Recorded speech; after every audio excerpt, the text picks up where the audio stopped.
नमस्कार दोस्तों, मैं रुद्र एक बार फिर स्वागत करता हूं आप सभी का YouTube चैनल योगा साथी के ऊपर, जहां पर आपको योगासन से रिलेटेड लगभग सभी जानकारी जानने को और सीखने को मिलती है। देखिए दोस्तों, आज हमारी जो वीडियो है ये सूर्य नमस्कार के ऊपर बेसिक फंडामेंटल चीज़ों को मैं आप क्लियर करना चाहता हूँ। जनरली जो हम सूर्य नमस्कार करते हैं वो किस तरीके से करते हैं और जो प्रैक्टिशनर इसको फ्लेक्सिबिलिटी बढ़ाने के एस्पेक्ट से कर रहे हैं उनको किस तरीके से करके अपनी फ्लेक्सिबिलिटी को इंक्रीज कर सकते हैं सिर्फ और सिर्फ सूर्य नमस्कार के प्रैक्टिस से। दोस्तों, सबसे पहले मैं बिगिनर्स के लिए बताऊंगा कि कैसे करते हैं और क्या उनको करना चाहिए, कहाँ पे क्या करेक्शन करना चाहिए। दूसरा, उसके बाद हम इंटरमीडिएट के बताऊंगा जो कि मैंने डेवलप किया है, जिससे कि हम एक डिफरेंट एस्पेक्ट के साथ अपने सूर्य नमस्कार को करके अपनी फ्लेक्सिबिलिटी और स्टेबिलिटी को एक नेक्स्ट लेवल तक इंक्रीज कर सकते हैं। जो इंटरमीडिएट लेवल का सूर्य नमस्कार में होगा उसमें कुछ और एडिशनल्स जो आसन हैं उनको इंक्लूड करेंगे और हम देखेंगे कि किस तरीके से हम ट्विस्टिंग को, लेग बैलेंस को, हैंड बैलेंस को इम्प्रूव कर सकते हैं अपनी बैकवर्ड फ्लेक्सिबिलिटी के साथ में। तो दोस्तों, वीडियो बहुत ज़्यादा इन्फॉर्मेटिव होने वाली है, वीडियो को लास्ट तक जरूर देखें। अगर आप हमारे चैनल पर नए हैं तो हमारे चैनल को सब्सक्राइब करके हमारे साथ जुड़ सकते हैं। तो चलिए फिर दोस्तों शुरू करते हैं।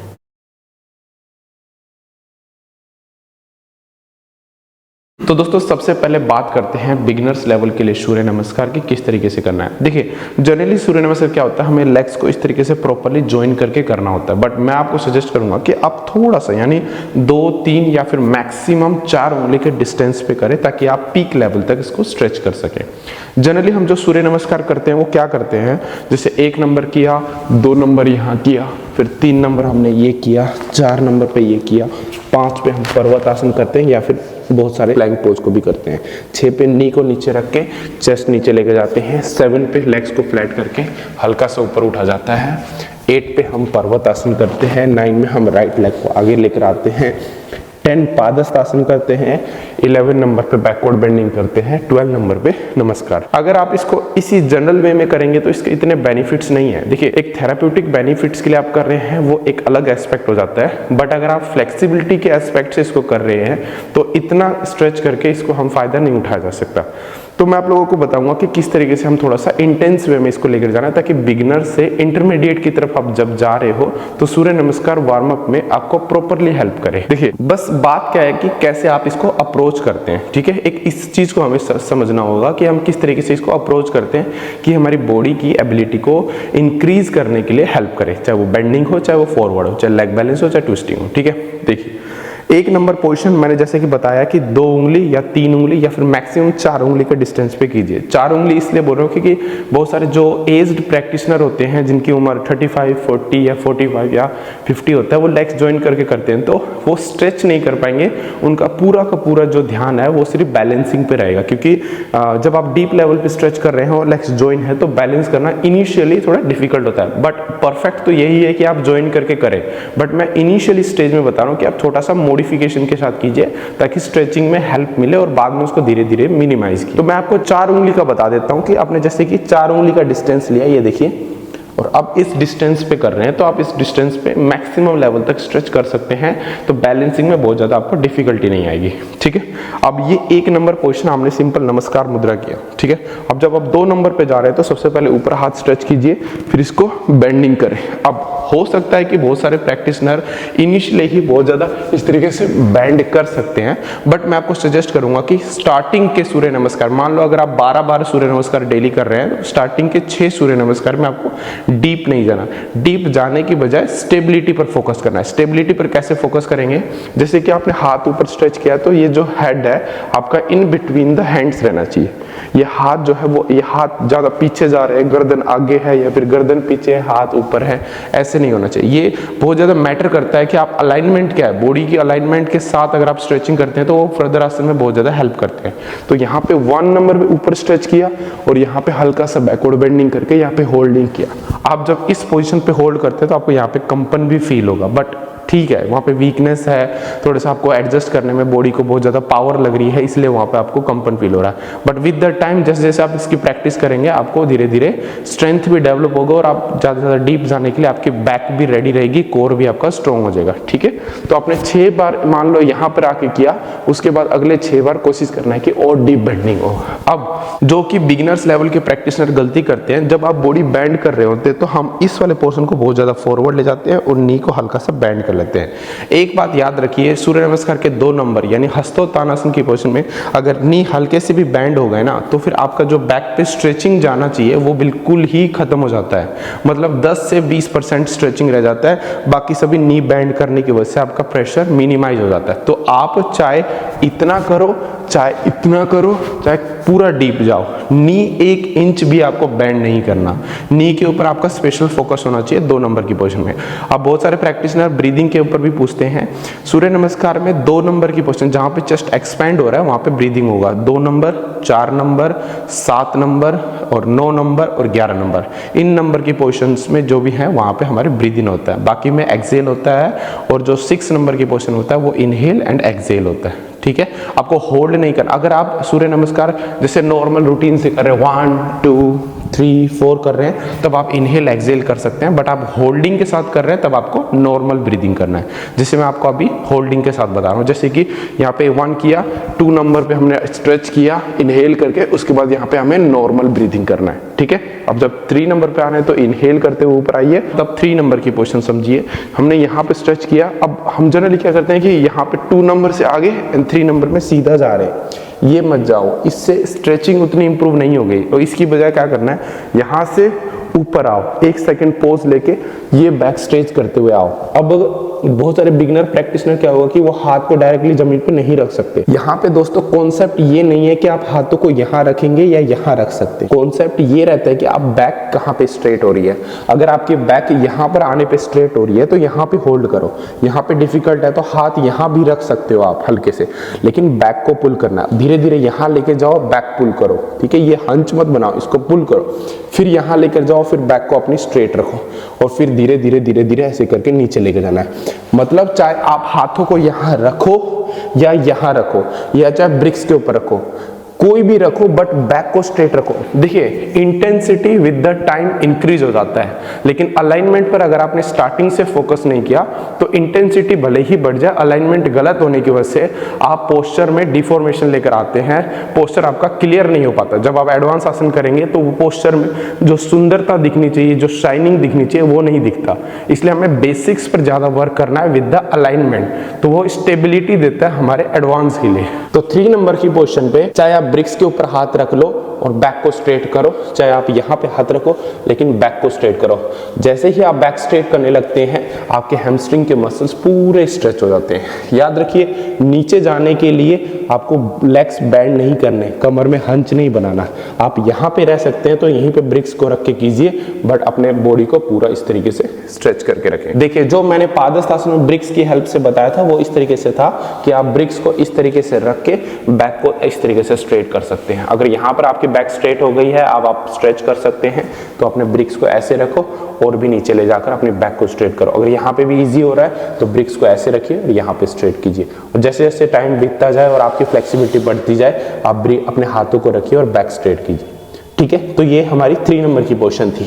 अब यहाँ से 4 नंबर की पोजीशन, देखिए जनरली क्या होता है, हमारे हाथ यहाँ पे रहते हैं, हम एक पैर को पीछे ले जाते हैं, जो कि इनिशियली हम राइट लेकर जाते हैं। देखिए 4 नंबर का पोजीशन इसलिए है ताकि आप अपने क्वाड्रिसेप्स मसल्स को और ग्लूट्स मसल को स्ट्रेच करें। अब बहुत सारे प्रैक्टिशनर गलती क्या करते हैं कि जैसे कि ये 3 नंबर की पोजीशन है, 4 नंबर की पोजीशन के लिए इस पोजीशन पे जाते हैं। ठीक है, अब यहाँ पे मिस्टेक्स क्या है, पहला तो फ्रंट लेग आपका 90 डिग्री पे नहीं है, तो ग्लूट्स पे और क्वाड्रिसेप्स पे ऑटोमेटिकली रिड्यूस हो जाता है स्ट्रेच, तो आप उसके बाद चाहे कितना ही नीचे जाओ ये चीज़ आपका परफेक्ट हो ही नहीं सकता। सीबीएसई के गेम्स में और एक आधे फेडरेशन के और जो गेम्स हैं उसमें सिर्फ ये सजेस्ट किया गया है कि आप लेग्स को भले ही 90 डिग्री पे ना रखो, बट आप बॉडी को ऐसे करके पूरा डीप बेंडिंग करो। अदरवाइज अगर सूर्य नमस्कार की प्रॉपर पोजीशन की बात करें तो फ्रंट लेग हमारा हील टू नी जो है वो 90 डिग्री में रहना चाहिए, पीछे वाला पैर फ्लैट होगा और क्वाड्रिसेप्स को जितना हो सके नीचे प्रेस करके चेस्ट को एक्सपेंड करके यहाँ पे होल्ड करना होता है इस पोजीशन पे। तो आपको करना भी यही है कि 4 नंबर की पोजीशन पे इस तरीके से अपने हिप्स को नीचे प्रेस करना है, हील टू नी 90 डिग्री पे रखना है, चेस्ट को एक्सपेंड करते हुए ऊपर देखते हुए होल्ड करना है। इससे आप ऑटोमेटिक फील करोगे कि आपके जो क्वाड्रिसेप्स वाले मसल्स हैं वो प्रॉपरली स्ट्रेच हो रहे हैं। ठीक है, तो ये 4 नंबर होगा। अगर आपके हाथ इनिशियली जमीन पे नहीं रखे जा रहे तो आप इस तरीके से ब्रिक्स के ऊपर हाथ रख सकते हैं। अगर यहाँ पे भी नहीं हो रहा तो आप ऐसे भी रख सकते हैं, बट आपको हिप्स वाला पोर्शन नीचे प्रेस करके रखना है, ये आपका सबसे मेन पॉइंट होना चाहिए। ठीक है, 90 डिग्री के साथ। अब 4 के बाद यहीं पे 5 नंबर पोजीशन, बहुत सारी जगहों पर 5 नंबर को इस तरीके से किया जाता है। बात गलत नहीं है, बट इससे क्या होगा कि स्ट्रेंथनिंग के लिए तो अच्छा है। ये जो प्लैंक पोजीशन है, चतुरंग दंडासना, ये आपके स्ट्रेंथनिंग के लिए अच्छा है, बट मैं सूर्य नमस्कार को अगर आपको करना है तो स्ट्रेचिंग के साथ करो। तो इसलिए मैं सजेस्ट करता हूँ, और जो मैं अपने एथलीट्स को करवाता हूँ, सूर्य नमस्कार की इस पोजीशन को करने को बोलता हूँ, जो कि हमारा पर्वत आसन है। पर्वत आसन में भी अपने बैक को ऊपर पुल करते हुए चेस्ट को अंदर प्रेस करना है, हील्स को नीचे रखने की कोशिश करना है, नी को बेंड नहीं करना। ठीक है, नी हमारे स्ट्रेट रहेंगे इस तरीके से, ये, और सिर दोनों हाथों के बीच में, और शोल्डर जो है ढीले नहीं, ऊपर की तरफ पुल करके रखना है, और इस तरीके से। ठीक है, तो ये हमारी 5 नंबर की पोजीशन हो जाती है। अब 6 नंबर की पोजीशन के लिए जनरली क्या होता है कि यहाँ पर आने के बाद हम नी को नीचे रखते हैं, चेस्ट एंड चिन को इस तरीके से रखा जाता है, हिप्स को हल्का से उठाकर। बट यहाँ पर अगर हम स्ट्रेंथनिंग के लिए मैं अगर बताऊं तो आप इस पोजीशन पे क्या कर सकते हो, डायरेक्टली ये आकर इस पोजीशन पे होल्ड करने की कोशिश करो, जिससे कि आपके शोल्डर्स में, आपके आर्म्स में स्ट्रेंथनिंग बढ़े। अब बहुत सारे जो गर्ल्स होंगे या फिर छोटे बच्चे होंगे या फिर वुमेन्स होंगे जो इसको इस वे में नहीं कर सकते, तो क्या कर सकते हैं, पर्वत आसन की पोजीशन से सिर्फ और सिर्फ नी को नीचे रख लीजिए और हल्का सा बॉडी ले जाओ ऐसे। ठीक है, बॉडी टच नहीं होगा, ये वाली बॉडी जो है वो टच नहीं करनी, इसको ऊपर ही रखना है एंड यहाँ पे होल्ड करना है। ठीक है, इससे स्ट्रेंथनिंग डेवलप हो जाएगी। और यहीं से 7 नंबर के लिए एंकल को फ्लैट किया, इनहेल करते हुए बॉडी को मैक्सिमम ऊपर उठाया, लेग्स बिल्कुल स्ट्रेट एंड बिल्कुल चेस्ट को एक्सपेंड करते हुए पीछे की तरफ बैकवर्ड बेंडिंग करके हमने यहाँ पे होल्ड किया। ठीक है, तो यहाँ पे बिल्कुल 7 हो जाएगा, पूरा पीछे की तरफ पुश करना है लोअर बैक को। ठीक है, उसके बाद ये हमारा सेम 8 नंबर की पोजीशन। अब राइट लेग को आगे लेकर आएंगे, दोनों हाथों के बीच में रखना है इस तरीके से, नी को नीचे रखेंगे, चेस्ट को एक्सपेंड करके ऊपर देखते हुए होल्ड। अगर हाथों को नीचे नहीं रख सकते तो इस तरीके से ब्रिक्स के ऊपर देखना है। ठीक है, तो यहाँ से इस पोजीशन से हाथ स्ट्रेट पूरा खींचते हुए and then do bending, then come back. ठीक है, तो हमें इस तरीके से सूर्य नमस्कार करना। अब जनरली आप देखिए कि किस तरीके से करना, मैं एक बार बिना इंस्ट्रक्शन के करके दिखाता हूं। ये पोजीशन खड़े हो गए, 1 2 3 4 5, मैं ब्रिक्स के साथ है, विदाउट ब्रिक्स है ये, 6 7 8 9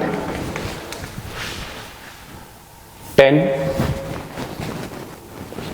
11 और ये 12। ठीक है,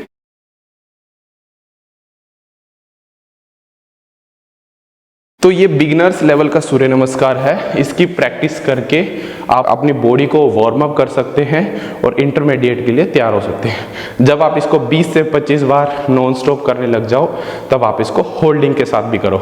अब जो सूर्य नमस्कार है वो आपको 3 तरीके से करना है। पहला होता है स्लो सूर्य नमस्कार, जिसमें आप बॉडी को ओपन कर रहे हो। ठीक है, तो आपको स्लो सूर्य नमस्कार करना है, लेकिन स्ट्रेचिंग पर थोड़ा सा ध्यान रखना है। दूसरा आपको करना है फास्ट सूर्य नमस्कार, जो कि स्टेमिना के लिए होता है, जिससे कि आपको फास्ट करना होता है, जैसे 1 2 3 4 5 6 7 8 9 10 11 12, इस तरीके से आपको जितना हो सके स्पीड में करना है। थर्ड सूर्य नमस्कार वो होता है जिसमें आपको होल्डिंग के साथ करना होता है, जो कि आपकी स्ट्रेचिंग स्टेबिलिटी के लिए बहुत ही अच्छा रहता है। इसमें आपको जैसे कि 1 नंबर की पोजीशन, 2 नंबर की पोजीशन, 2 नंबर की पोजीशन में 10 सेकंड से लेकर 20 सेकंड या फिर 1-1 मिनट तक आप इसको होल्ड कर सकते हैं। ये एज अ आसना काउंट होगा और आपकी जो फ्लेक्सिबिलिटी बढ़ाने के लिए, मसल्स मेमोरी को इंक्रीज करने के लिए बहुत ज़्यादा हेल्पफुल रहता है। तो इन 3 पैटर्न से अपने सूर्य नमस्कार को कीजिए और अपनी जो भी आपको इसके अलावा दूसरे डाउट्स लगते हैं आप हमसे पूछ सकते हैं। मैं जरूर इसके ऊपर वीडियो बनाकर आपके सभी प्रॉब्लम को सोल्व करने की कोशिश करूंगा। जल्द मिलूंगा इसके पार्ट 2 के साथ, जो कि इंटरमीडिएट लेवल का सूर्य नमस्कार है, जिसमें ये बताऊंगा कि जो बिगनर्स लेवल का सूर्य नमस्कार आसानी से कर सकते हैं वो इंटरमीडिएट लेवल के डिफरेंट स्टेप्स को इंक्लूड करके किस तरीके से अपनी फ्लेक्सिबिलिटी को बढ़ा सकते हैं, जो कि हेल्पफुल रहेगा आपके फ्लेक्सिबिलिटी को एक एक्सट्रीम लेवल तक इंप्रूव करने के लिए। जल्द मिलेंगे दोस्तों एक नई वीडियो के साथ। तब तक इस वीडियो को देखते रहे, अपने सभी दोस्तों के साथ शेयर करें। लास्ट में रुद्र आपके साथ सिर्फ यही कहेगा कि give yourself pain to end the pain, because no pain no gain. जल्द मिलेंगे, धन्यवाद।